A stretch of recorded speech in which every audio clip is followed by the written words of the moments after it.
Hello everyone, Daniel Yuck here. Thank you all for tuning in today. I appreciate you. Today I'm going to share with you all my logic, thought process, and approach on how I go about packing black with smaller needles. Now this could apply to essentially any color, but for this demonstration I will be using dynamic black to go ahead and demonstrate my points here.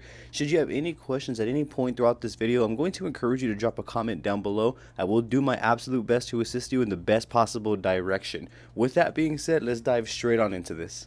Now, the reason behind using smaller needles to pack black will vary from artist to artist, but for this demonstration, I'm going to be using smaller needles. This is going to be a CNC 3-round liner, if I remember correctly, to go ahead and pack black in the smaller details of this mandala tattoo. Where I'll typically begin when packing black with smaller needles is simply outlining the area that I'm going to be packing black.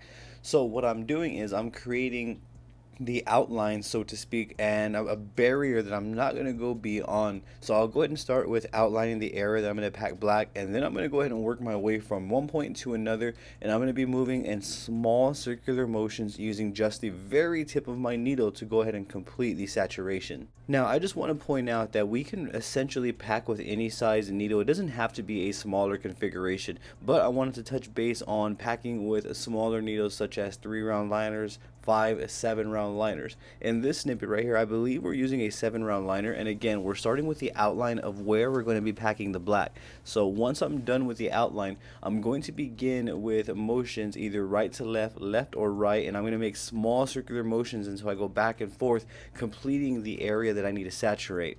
Another thing that I would like to point out is that when I'm packing, it doesn't matter if I'm using mags or round liners, round shaders, it doesn't matter what I'm using to pack. When I pack, I'm still working off the very tips of my needles. I never want to drive that needle in and or apply as much maybe force or assertion as I would, let's say, when I'm lining. So when I am packing, I just want to reiterate and confirm that and let you all know that I'm just using the very tips of my needles. I'm feeling for that resistance, I'm feeling for the break of the skin, and then when I hit that, I go ahead and begin to move my machine responsibly in small circular motions from right or left, left to right, till I'm done with the area that I need to saturate.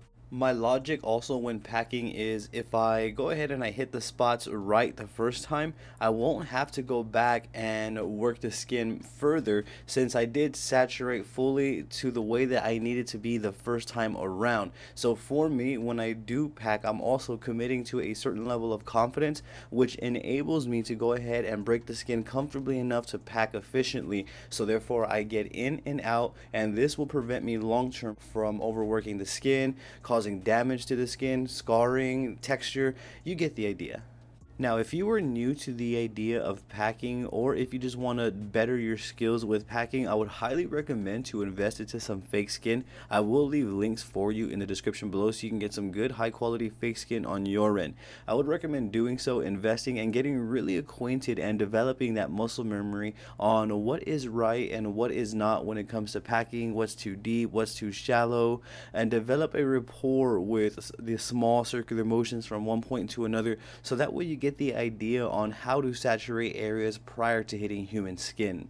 I do hope that this video can help you in a better direction. Should you have any questions at all, I highly encourage you to drop a comment down below. I will do my absolute best to assist you in the best possible direction. I also have social medias all under the same name as this YouTube channel. I have Facebook, Instagram, Twitter, and TikTok. I would truly appreciate the support on there as well.